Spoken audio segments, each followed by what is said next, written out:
My rich aunt left me everything, a big house and $3 million. My parents, who had abandoned me 10 years ago, suddenly appeared at the probate announcement. They smiled and said, "We're your guardians." But when my lawyer entered the room, their faces turned dramatically pale. The old Avalon Theater looked ridiculously empty on the Thursday I went to the reading of Aunt Dorothea's will. The red velvet armchairs, the faded gilding on the moldings, the dusty smell of the curtain. It all seemed like a theatrical set for a play in which I was the only audience member. My aunt had become increasingly eccentric in recent years, but even for her, it was too much. I adjusted the strap of my tattered bag and walked down the center aisle. My shoes, bought on sale 2 years ago, clattered on the wooden floor. In the third row was a lonely program with my name written in familiar, ornate handwriting, Marina Eddington. It was so like my aunt to turn even her own death into a play. "Dash, Miss Eddington?" There was a voice behind me.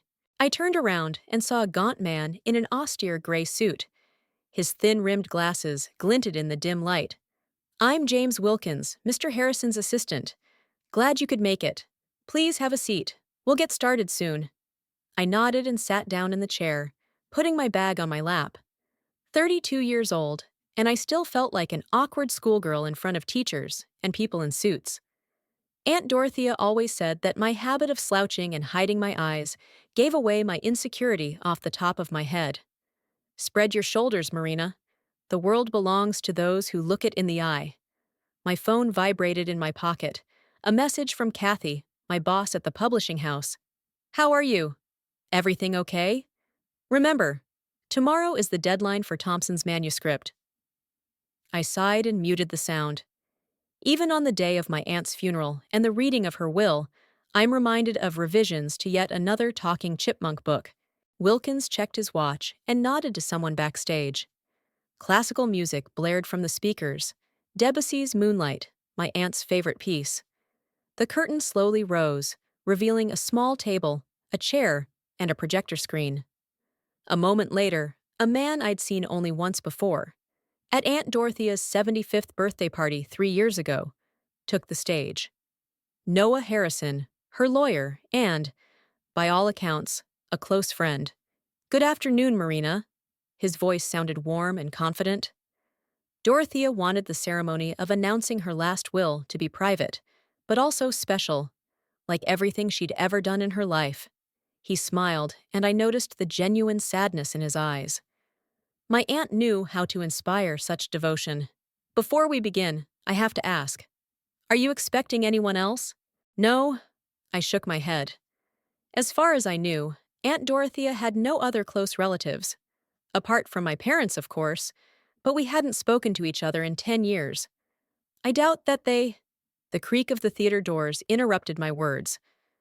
Turning around, I froze, unable to believe my eyes. My parents, Vincent and Laurel Eddington, were walking down the aisle. My father in an impeccable light gray suit, my mother in an elegant black dress, perfectly styled and wearing a pearl necklace. "I'm sorry I'm late, dear," Mother sang in that sing-song voice I remembered from my childhood. "We got caught in a terrible traffic jam. 10 years. 10 years of silence after they disappeared from my life, leaving me to deal with the consequences of their machinations. And here they are, as if nothing had happened, smiling and apologizing for being 5 minutes late. What are you doing here?" My voice sounded muffled and distant, like it belonged to someone else. "We're family, sweetheart." My father came over and tried to hug me. I pulled away involuntarily. "Dorothea was my sister. Of course we came." "You haven't spoken to her in 15 years. I tried to speak calmly, but I could feel my hands shaking. "Family disagreements." My mother waved her hand nonchalantly, settling into the chair next to me. She smelled of expensive perfume. Dorothea had always been peculiar. "But blood is not water, is it, darling?" Dad nodded with a conspiratorial smile and sat on the other side, practically sandwiching me between them. I felt trapped in a nightmare. Mr. and Mrs. Eddington. Noah Harrison's voice sounded cool. We weren't expecting you today. Who are you exactly? Father squinted his eyes. Noah Harrison, Dorothea Eddington's personal attorney. I'm authorized to execute her last will and testament. The mother pressed her lips together, and the father straightened, instantly switching to business mode. That's fine. Then let's not stall for time. Harrison nodded and began the official procedure. I listened, half listening, still stunned by my parents' sudden appearance. Why now? Why today, after all these years? I leave my entire estate, including the house on Maple Street, all financial assets worth $3 million, and personal effects, collections, and other property to my only niece, Marina Elizabeth Eddington. I shuddered, coming back to reality. What had he just said? I'm sorry, what? I stared at Harrison, certain I'd misheard. Congratulations, Marina. He smiled slightly. You are Dorothea Eddington's sole heir. Her entire estate now belongs to you. I felt my parents on either side of me tense up. $3 million? My aunt's house. Her entire estate. Me? A lowly children's book editor who rents a studio apartment and saves on lunch? There must be some mistake. Her father's voice sounded strained. Dorothea couldn't. I assure you, Mr. Eddington, there is no mistake. Harrison looked completely unperturbed. Dorothea was of sound mind when she made the will. It was legally perfect. I could see my mother's knuckles turning white as she clutched her purse. But we're her next of kin, my father insisted. I'm her brother, damn it. A brother she hasn't seen in 15 years, Harrison said coldly. While Marina had been by her side the whole time, I felt a wave of dizziness come over me. It was too much. Aunt Dorothea, whom I'd buried 3 days ago, my parents, suddenly returning after 10 years away, $3 million falling out of the sky. Marina, honey. My mother put her hand on my shoulder, her nails digging lightly into my skin, even through the fabric of my blouse. It's such a responsibility. You've always been a little distracted. Maybe we should help you sort through all this. I have photo albums in the car, Dad said suddenly. Our family photos. I thought it might be nice for you to remember. Photo albums? I looked at him incredulously. You disappeared from my life for 10 years, and now you bring photo albums? We didn't disappear anywhere, dear. My mother smiled a strained smile. It's just that we had business commitments. We were always thinking of you. You abandoned me when I was in my second year of university. No money, no explanation. My voice shook. You didn't even leave a note. You're exaggerating, my father wrinkled his nose. We left you $2,000 in cash, which I spent on a lawyer when the creditors came to see me. Ms. Eddington, Harrison interrupted delicately. There's one more part of the will. Dorothea has prepared a video message to be shown today. He pressed a button on the remote control, and Aunt Dorothea's face appeared on the screen. Her blonde hair was gathered into an elegant bun, her green eyes staring directly into the camera, with her characteristic mixture of irony and warmth. I felt a lump come up to my throat. Marina, my dear, she began, if you're watching this video, it means I'm gone. Don't be too sad. I've lived a long, fascinating life, and I don't regret anything, except that I won't get to see you utilize your full potential. She paused and smiled.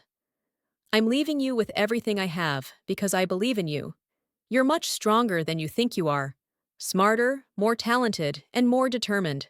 It's time for you to believe that too. Auntie leaned slightly toward the camera, her gaze sharper. Now for the unpleasant part. I'm pretty sure that my brother Vincent and his wife Laurel will somehow find out about the will and show up at its reading. Hi, dear brother, if you're out there. I hope the years have been as ruthless to you as your conscience has been to you. I heard my father exhale sharply. Vincent, you've always been a talented manipulator and a mediocre human being. You used your parents, then me, then your own daughter. Marina, sweetheart, in the safe behind the painting Storm at Sea in my office, you'll find a folder of documents. It's evidence of a fraud your father pulled on your behalf 10 years ago. He forged your signature on several documents and then made off with the money, leaving you to deal with the consequences. That's a lie, Father exclaimed, but his face turned white as chalk. Noah will help you with all the legal matters, the aunt continued. He's fully aware of the situation. Vincent and Laurel, I know you're making plans to get your hands on that money right now. Forget it. I've spent 15 years creating a legally perfect will. You'll get nothing. She smiled again, warmer now. Marina, you deserve the best. Don't be afraid to live life to the fullest. And remember that I have always loved you as my own daughter. Goodbye, my girl. The screen went out. There was dead silence in the theater. I stared straight ahead, unable to move or utter a word. This is outrageous! Mother was the first to break the silence. She's always been unstable. Vincent, we must contest this will. Absolutely. My father nodded quickly, but I could see the panic in his eyes. Dorothea was clearly out of her mind. Marina, darling, you realize this is all slander. Mr. Eddington. Harrison rose from his seat. I can assure you that any attempt to contest the will be unsuccessful. Dorothea has indeed spent a great deal of time and resources to ensure its legal invulnerability.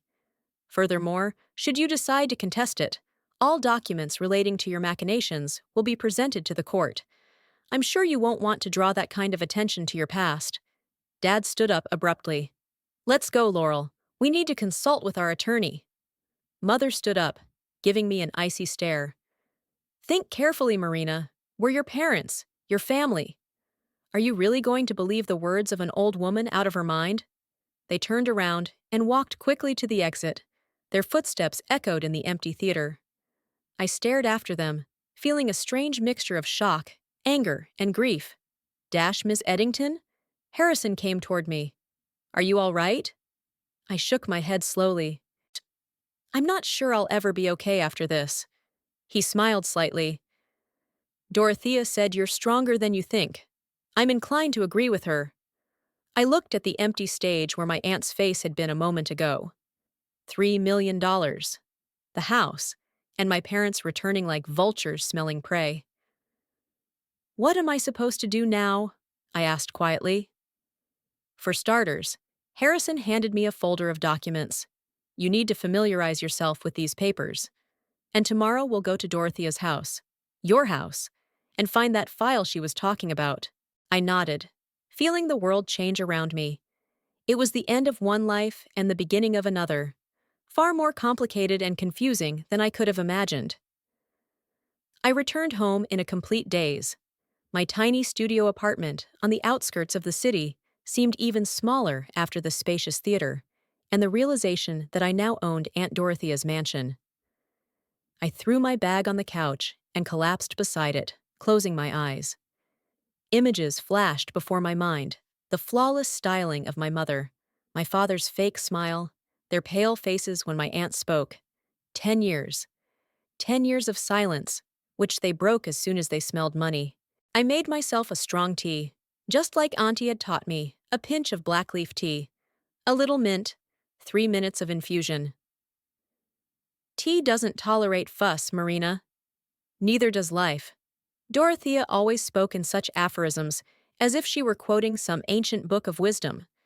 It was only much later that I realized that she was making up these sayings herself. Aunt Dorothea came into my life when I was 7. She arrived at my birthday party with a huge suitcase of gifts and stories. I remember being mesmerized listening to her stories of distant countries, strange languages, and amazing people. My parents rolled their eyes and called her stories the fantasies of a lonely woman. Only years later did I learn that my aunt was really a spy, not the one in the movies with guns and chases, but an analyst, an expert in gathering and processing information. The most important thing in our job is observation, Marina, she used to say, as we played our favorite game in the park. Look not at what people show, but at what they are trying to hide. She taught me to pick up on details. How a person held a cup, where their gaze was directed, how their intonation changed. Under her guidance, the world became a huge puzzle, full of secret signs and hidden meanings. "You have a talent, my girl," Dorothea would say, when I guessed the profession of a random passerby or the mood of a waiter in a cafe. "Your imagination and powers of observation are a rare combination. You would make an excellent analyst or a writer." But my parents saw my future differently. Vincent and Laurel Eddington were ambitious people with grandiose plans and mediocre abilities. They started one business after another, importing exotic fruits, designer clothes, investing in real estate. Each new venture began with enthusiastic speeches about the millions about to rain down on us, and ended with debt and mutual recriminations.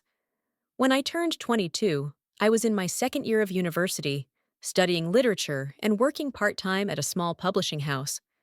One day, my father came to me with an amazing opportunity, an investment project that would absolutely turn the market around. He asked me to sign some documents. Just a formality, honey, bureaucracy. I signed without reading, trusting my parents, wanting their approval, fear of disappointing them. All of this drowned out my aunt's intuition and lessons. 3 months later, men in suits came to me with papers and accusations of fraud. It turned out I was a front man in a scheme that had defrauded investors of a large sum of money. I was facing criminal charges. My parents disappeared. Just disappeared, leaving an envelope with $2,000 and a note. "Sorry, it's for the best. We'll get in touch when things settle down." No explanation, no contact. In desperation, I called Aunt Dorothea. She arrived the next day, listened to my rambling story, and hugged me silently. "Vincent has always been a coward," she said then, and for the first time I heard real rage in her voice. "But to use his own daughter, I won't forgive him for that." Dorothea put her connections to work. I'll never know all the details, but somehow the charges were dropped, the investors were compensated, and my name was cleared. The price was a complete breakdown in the relationship between Dorothea and my father. I told him that if he or Laurel ever came near you, I would make public everything I knew about his dealings over the past 20 years, my aunt later confessed, and I know enough to send him to jail for the rest of his life. For the next 10 years, I lived quietly and modestly. I graduated from university and got a job as an editor at a children's literature publishing house called Imaginarium. My job was to turn mediocre manuscripts into decent books and make sure that cranky authors met deadlines. It wasn't the career I'd dreamed of, but it paid the bills and provided the stability that was sorely lacking in my childhood. Aunt Dorothea was the only family I had left. We met at least once a month, drinking tea, discussing books, sometimes going to the theater.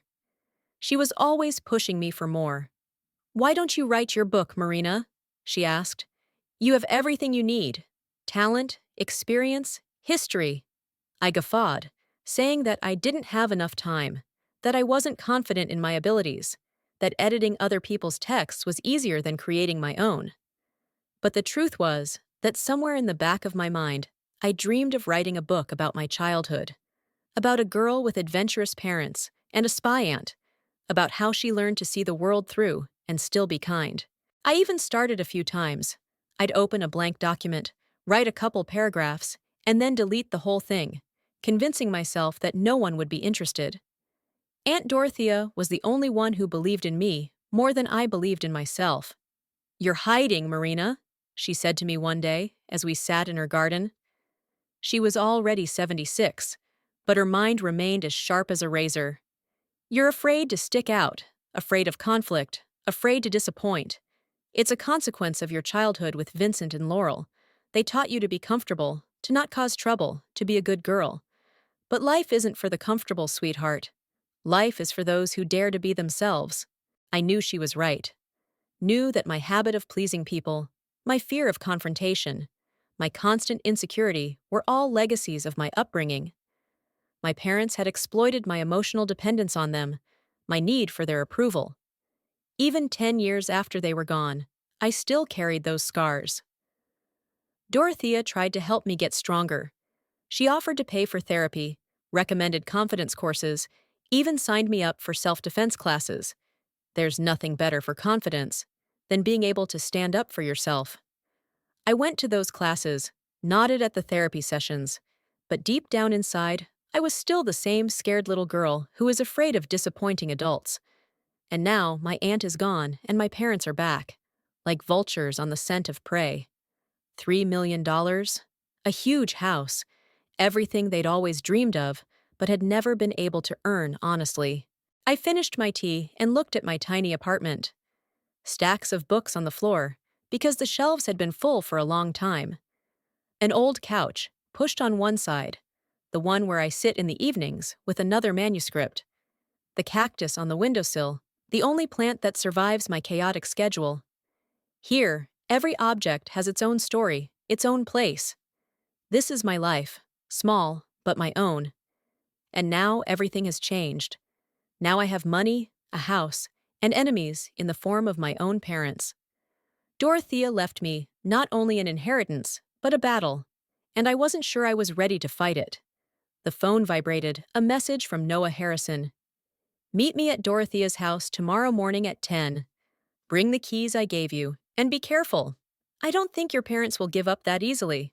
I sighed and looked at the picture of my aunt standing on the bookshelf. It was taken in some exotic place, Morocco or Tunisia perhaps. Dorothea stood, shoulders squared, with a slight smile and that signature look of hers. Sharp, attentive, seeing through. You are stronger than you think, she told me in a video message. Maybe it was time to put that to the test.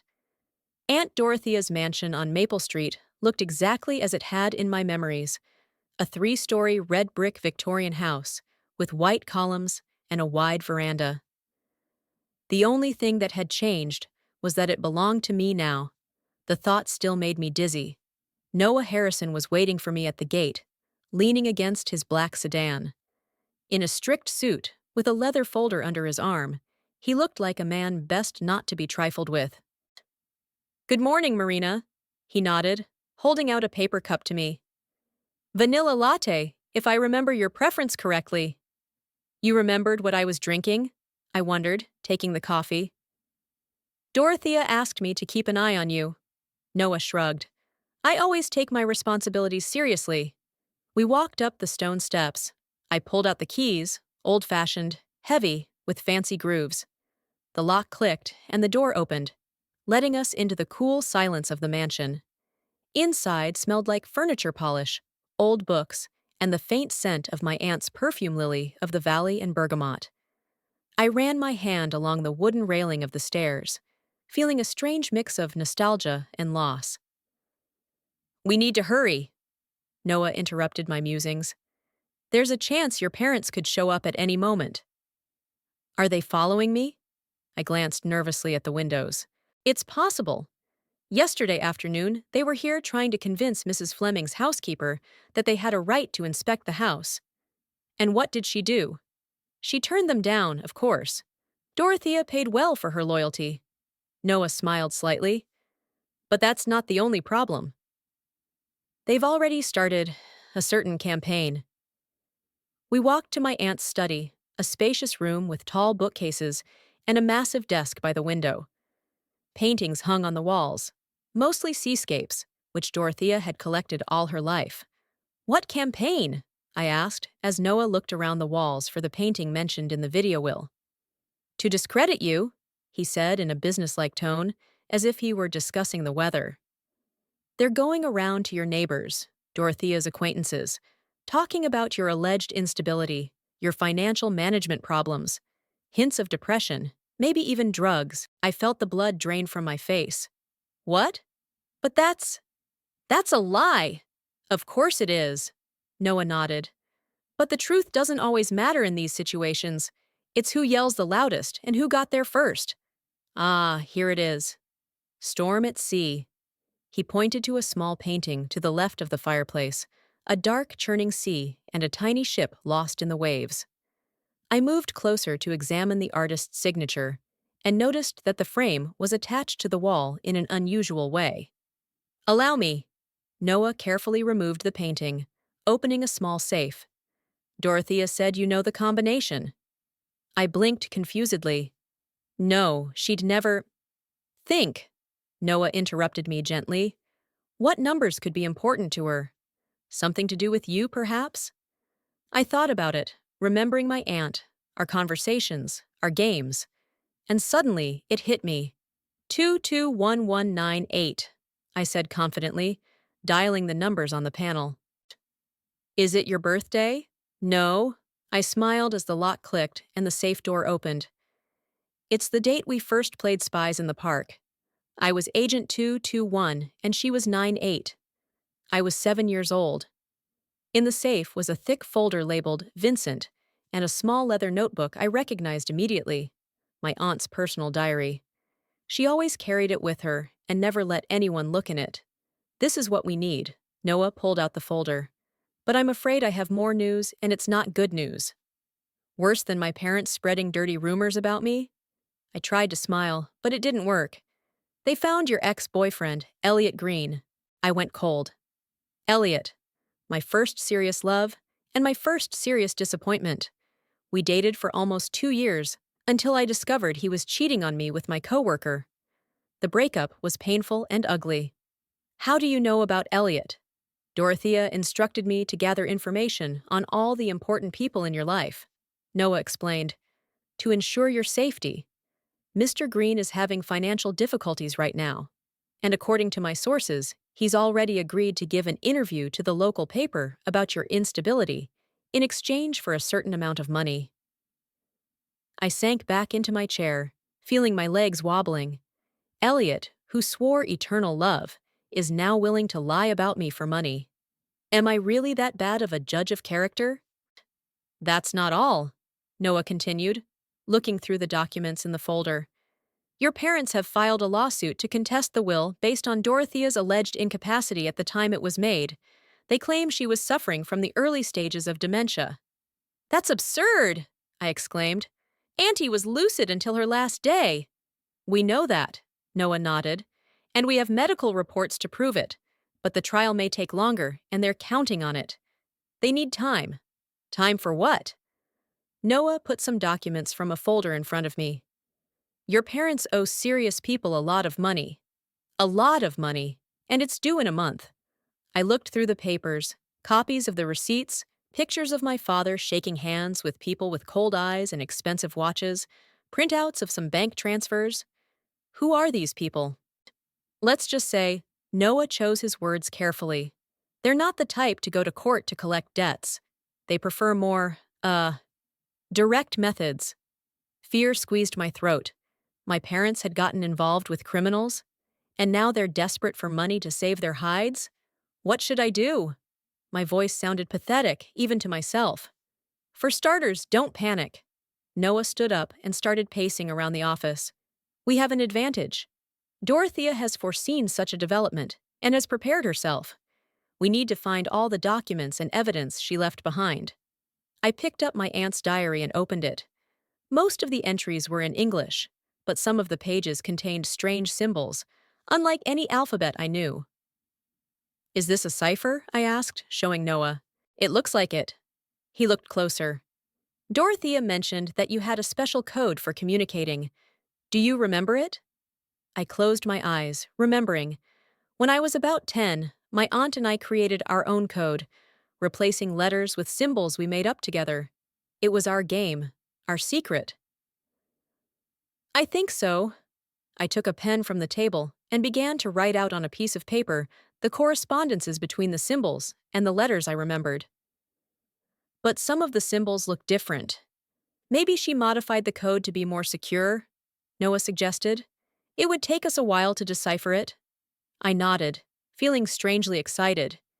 It was like when I was a kid, when my aunt and I used to play spy. Riddles, ciphers, secret messages. Only now the stakes were much higher. Is there anything else I should know?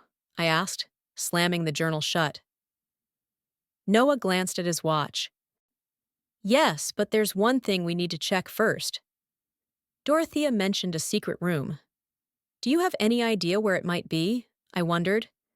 As a child, I had explored every corner of this house, but I didn't remember any secret rooms. Although, there had been one odd moment. The library, I said, standing up. once I noticed that the size of the rooms on the second floor didn't match what it should logically be. It was as if there was a space between the library and the guest bedroom that you couldn't see. We quickly climbed the stairs and entered the library, a spacious room with floor-to-ceiling bookcases. I headed toward the far wall where a cabinet of rare editions stood. My aunt never let me touch these books. I ran my hand over the spines. She said they were too valuable. I settled on one volume, Alice in Wonderland, first edition. When I pulled on it, I heard a click, and part of the wall and the bookcase slid aside, revealing a narrow passage. Impressive, Noah muttered, following me into the secret room. The room was small, but it was equipped with the latest technology computers, monitors, some devices I didn't even know the names of. In the center stood a massive metal safe. This isn't just a room. Noah looked around with undisguised surprise. This is a real intelligence center. Your aunt continued to work even after her official retirement. But for whom? I stared at the equipment in a daze. For herself, I suppose. Noah walked over to the safe. Dorothea had always been independent. Even in intelligence, she preferred to act autonomously. I remembered my aunt's stories about her work. Sparse, lacking detail, but always emphasizing the importance of personal initiative and independent thinking. How do we open the safe? I asked, coming closer. I believe it requires a fingerprint. Noah pointed to a small panel on the side. And I'm pretty sure it's not my finger. I hesitantly put my index finger on the panel. Nothing happened for a second. Then there was a low beep, and the safe door opened smoothly. She added your fingerprint to the system. Noah shook his head. Dorothea had really thought of everything. Inside the safe were dozens of folders, neatly alphabetized. I started looking through the titles. Anderson J., Blake M., Carlisle F. Among them, I noticed a folder labeled Eddington W and L. Thick, full of documents. Compromat, Noah muttered, peering over my shoulder. Every powerful person Dorothea had ever done business with, including your parents. I opened my parents' folder. Inside were photos, taped conversations, copies of documents, evidence of the many scams and frauds they'd pulled over the years. Defrauding investors, forging documents, laundering money. The list was long and horrifying. They're the real criminals, I whispered, feeling nausea rising in my throat. And now they're cornered, Noah added grimly, which makes them especially dangerous. My phone vibrated. A message from a colleague at the publisher. Marina, have you seen this morning's paper? What kind of nonsense is being written about you? What's in it? Noah asked, noticing the change in my face. I quickly found the website of the local paper. On the front page was an interview with Elliot Green under the headline, Exclusive. Millionaire heiress's ex-boyfriend reveals her mental instability. Marina has always been unpredictable, the paper quoted Elliot as saying. Mood swings, paranoia. Sometimes she talked about strange things, as if she was being watched, as if her parents were involved in some kind of conspiracy. I loved her and tried to help her, but eventually I realized she needed professional help. I tossed the phone away, unable to read any further.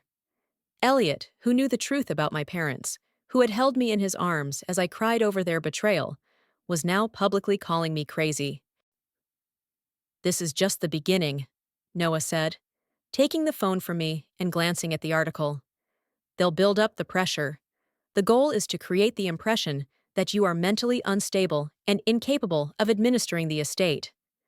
Then to get temporary administration of the estate. And by the time the court gets to the truth, the money will have evaporated. What do? I could feel the panic coming over me. I don't know how to fight this. I'm a children's book editor, not the niece of one of the best spies in the country? Noah interrupted. Not someone Dorothea Eddington had personally trained in observation and analytical thinking?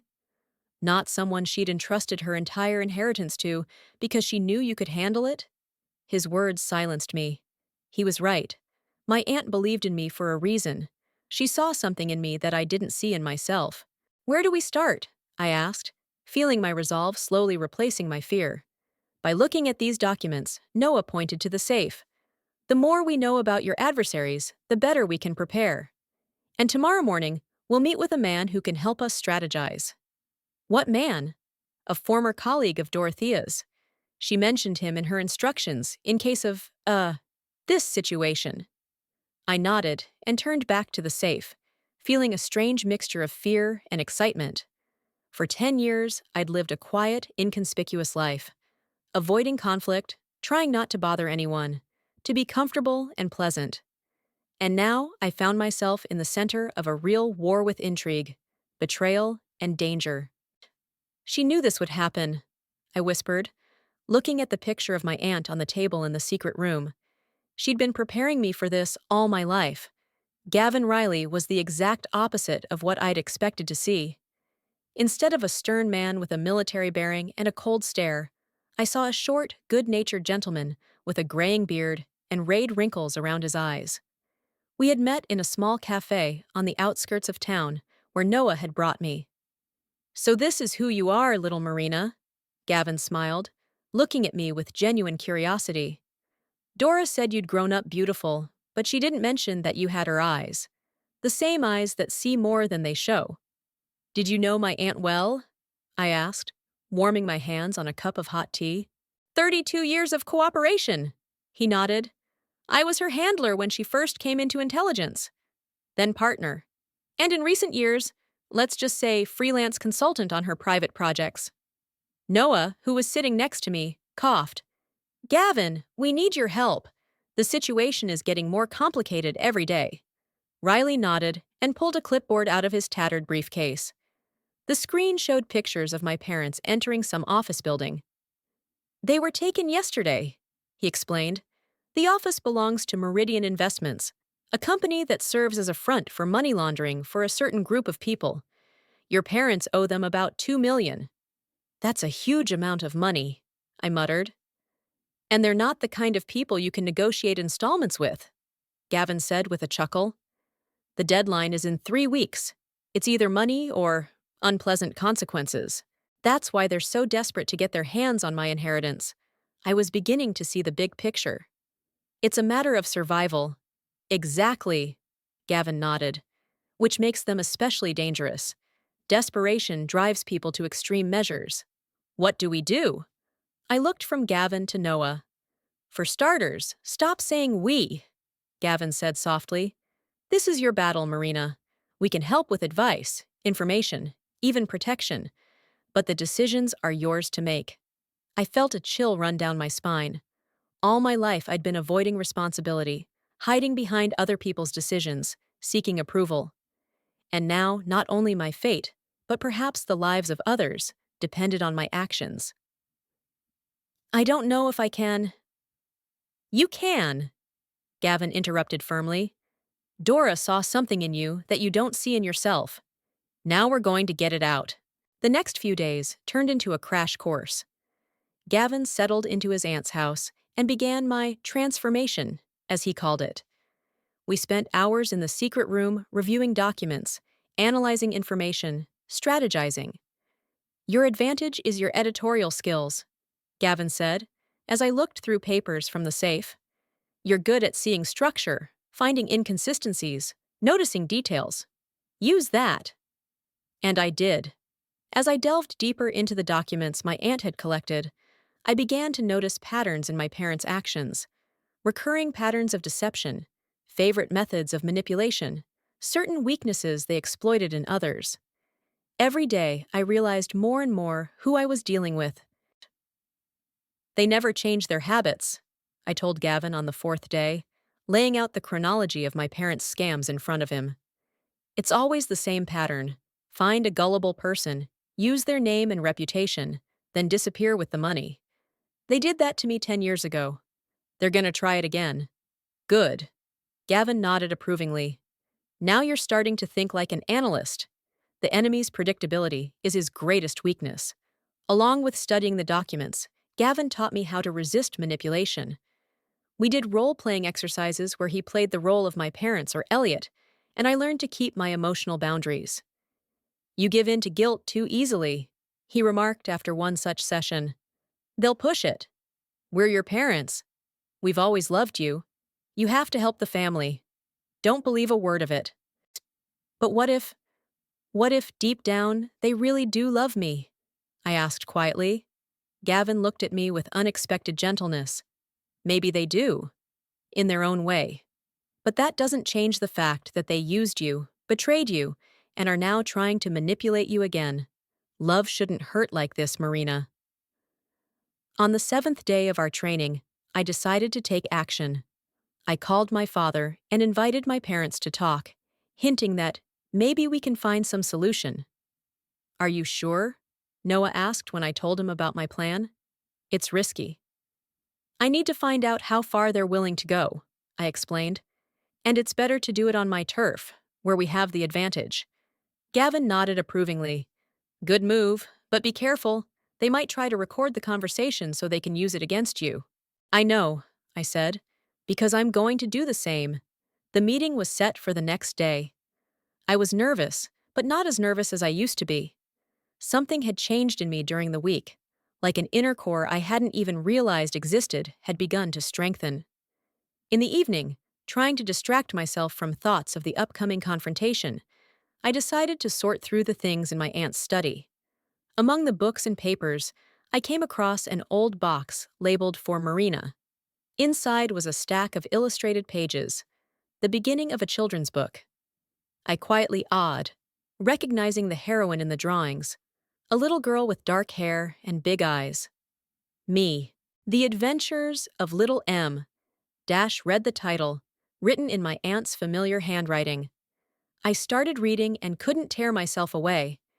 It was the story of a little girl who seemed ordinary, but had a special gift for seeing truth through deception. Together with her wizard aunt, she traveled the world, unraveling mysteries and helping people. The story broke off in the middle. Apparently, her aunt didn't have time to finish it. The last sentence written read, Little M realized that the strongest magic is not spells, but the courage to be herself. I clutched the pages to my chest, feeling tears roll down my cheeks. My aunt had believed in me from the beginning, saw things in me that I didn't see in myself, and even after she died, she continued to teach me. In the morning, my parents arrived right on time. My mother was dressed in an elegant beige suit, my father in dark blue. They looked as impeccable as ever, but I noticed something I hadn't seen before, the tension in the corners of my father's eyes, the nervous tapping of my mother's fingers, the fake notes in their smiles. Marina, darling! My mother tried to hug me, but I politely pulled away. We're so glad you decided to talk. Have a seat. I pointed to the chairs in the living room. Tea? Coffee? No need, thank you. My father got straight to the point. You mentioned on the phone that we could find a solution. That's reasonable, darling. After all, we are family. I smiled, noting how easily they took the bait. Yes, I thought, there might be a way to settle things peacefully. Dorothea left me a lot of things. Maybe I could share. My parents' eyes lit up, though they tried to hide the greed behind an expression of parental concern. That's a very mature decision, the father nodded approvingly. I've always said our girl is wise beyond her years. We could help you manage that money, added the mother. Minus, invest it, grow it. We have experience. Yes, I've heard about your experience, I interrupted gently. Especially with Meridian Investments. Their faces froze. Dad was the first to come to his senses. I don't know what you mean. $2 million, I continued in the same calm tone. Due in 2 weeks and 6 days.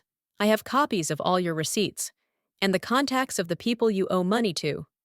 You don't realize what you're getting into. My father's voice became harsh. These are dangerous people, Marina. I know, I nodded. That's why I'm offering you a deal. I'll help you with your debt, but on my terms. I outlined the terms. No legal claims to the inheritance, public denial of all rumors about me, a full account of what happened 10 years ago. My parents looked at each other, and I could almost physically feel them calculating their options, weighing the risks, looking for loopholes. We need time to think, Dad finally said. This is a big decision. Of course, I smiled. You have 3 days. After that, my offer will be null and void. After they left, Gavin came out of the next room, where he'd been listening to the conversation. Not bad for the first time, he said approvingly. You were more confident than I expected. They won't agree, I said. At least not on my terms. They'll find a way to trick me again. Of course, Gavin nodded. But now you're ready for it. That same night, I got a message from Elliot. He wanted to meet, to talk, to clear up the misunderstanding. I agreed, setting up a meeting at a small cafe near my aunt's house. He hadn't changed much over the years. The same expressive eyes, the same charming smile, the habit of running his hand through his hair when he was nervous. But now I saw something else. The falseness behind his charm, the calculation behind every gesture. Marina. He reached out to take my hand, but I pulled away. Listen, I have to explain. That interview? I asked calmly. Where you called me mentally unstable. They twisted my words. Elliot shook his head. I would never. Stop it. I looked him straight in the eye. I know my parents paid you. I know you agreed to lie about me for money. And I know what you're planning now. To get some kind of statement from me that you can use against me. Elliot turned pale, then his face contorted with anger. You've always been like this, he hissed. You think you're smarter than everyone else. You think you can see right through people. But really, you're just a paranoid megalomaniac. Your parents are right. You need help. In the past, words like that would have hurt me deeply. It would have made me doubt myself, look for faults, apologize. But not now. Goodbye, Elliot. I stood up from the table. And for future reference, if you ever lie about me in public again, I'll sue you for slander. I have enough evidence to win my case. I turned and walked out of the cafe, feeling myself getting a little stronger with every step. My aunt was right. The strongest magic is not spells, but the courage to be yourself. The hands of the clock in the living room of Aunt Dorothea's house showed 15 to 2 when I checked my preparations one last time. The file folders were on the table in perfect order, the result of my editorial pedantry. Noah was in a chair by the fireplace, looking through some papers. Gavin strolled leisurely along the bookshelves, though I knew his relaxed posture was deceptive. He was alert, like an old warhorse sensing a battle was coming. They're going to be 7 minutes late, Gavin said, glancing at his watch. Classic tactic to make you nervous, to show you who's in control. I nodded, feeling strangely calm. I'd changed more in those 3 weeks than I had in the previous 10 years. It was as if a part of me that had been dormant for years had finally awakened, the part of me that had inherited Aunt Dorothea's sharp mind and determination. The doorbell rang exactly 7 minutes later, just as Gavin had predicted. He winked at me and disappeared into the next room. We'd agreed that he'd remain invisible initially, an extra trump card we'd saved in case of complications. Noah opened the door. My parents entered with expressions of restrained superiority on their faces. My mother wore an elegant navy blue dress, my father an impeccable 3-piece suit. They looked like a successful couple on the cover of a business magazine, not people on the verge of financial ruin and physical violence. Marina, my father nodded at me without trying to hug me. We're here as agreed. Mr. Harrison. My mother nodded coldly at Noah. I didn't expect to see you here. I represent Marina, Noah replied calmly.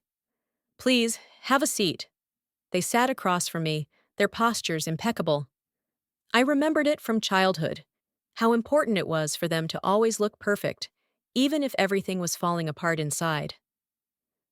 Let's get right to the point, my father began. We've thought about your proposal, and we're willing to accept it with a few modifications. What kind of changes? I asked, even though I already knew the answer. We agree to withdraw the lawsuit to contest the will, said my mother. But a public retraction would damage the reputation of all of us. We suggest we just drop the subject and move on. And about a full account of the events of 10 years ago, the father continued.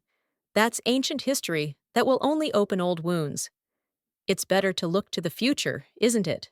I smiled. Everything was going exactly as we had envisioned. I understand. I nodded. But I'm afraid the situation has changed. I have a different proposal now. I opened the first folder and laid out the pictures. The father shaking hands with people with cold eyes. The mother handing an envelope to a man with a distinctive scar on his cheek. Both of them walking out of the Meridian Investments office. What's this? Father frowned. Proof of your connections to the people you owe $2 million to, I replied calmly. And here, I opened a second folder.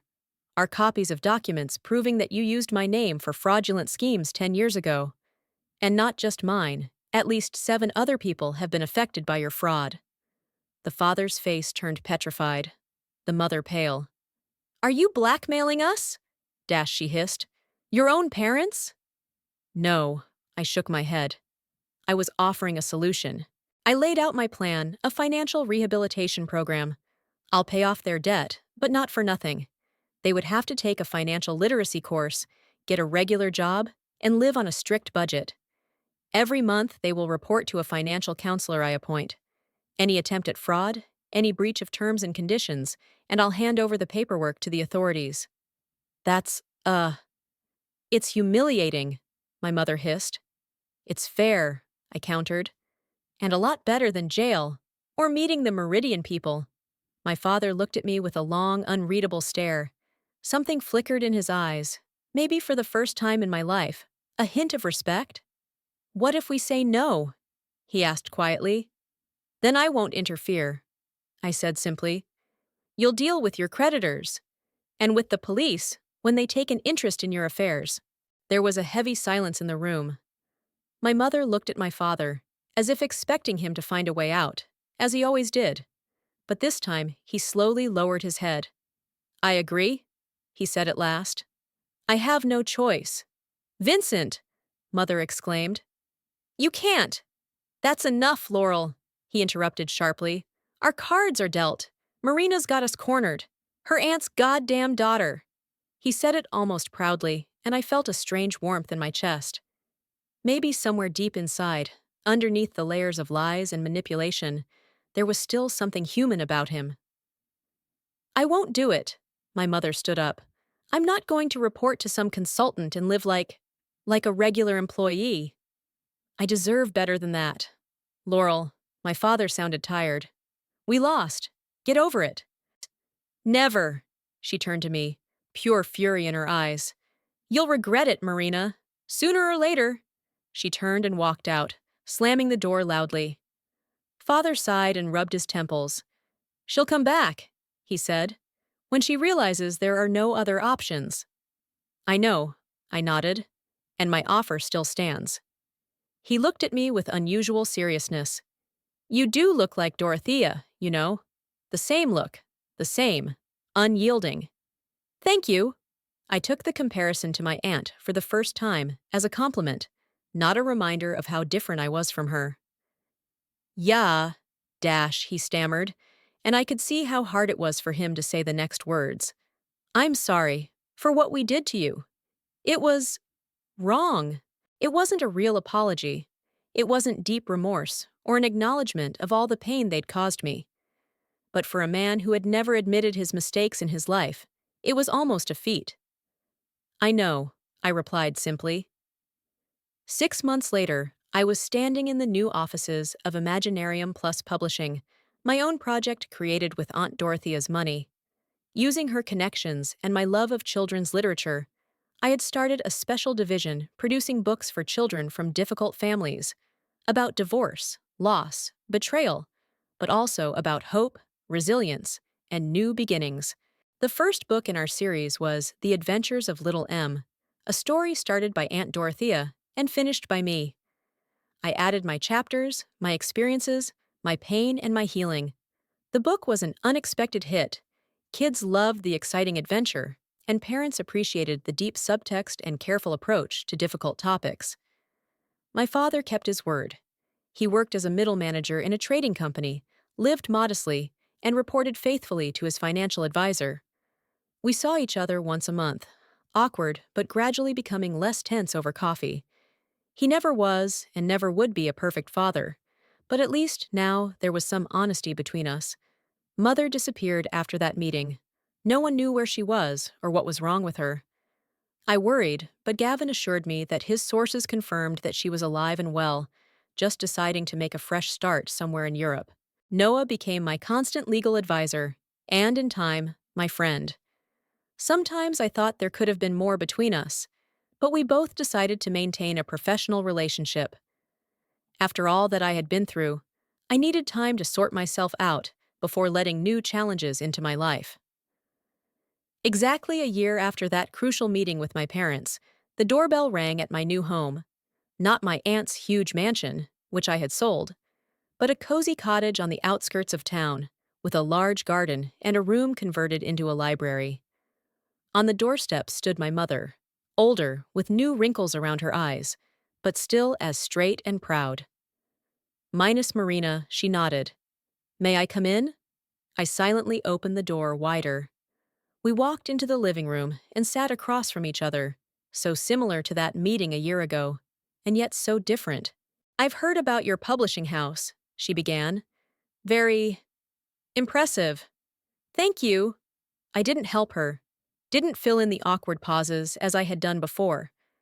"I came back because—" She paused, searching for words. "Because I was tired of running. And because I missed you." I watched her carefully, looking for signs of manipulation, lies, ulterior motives.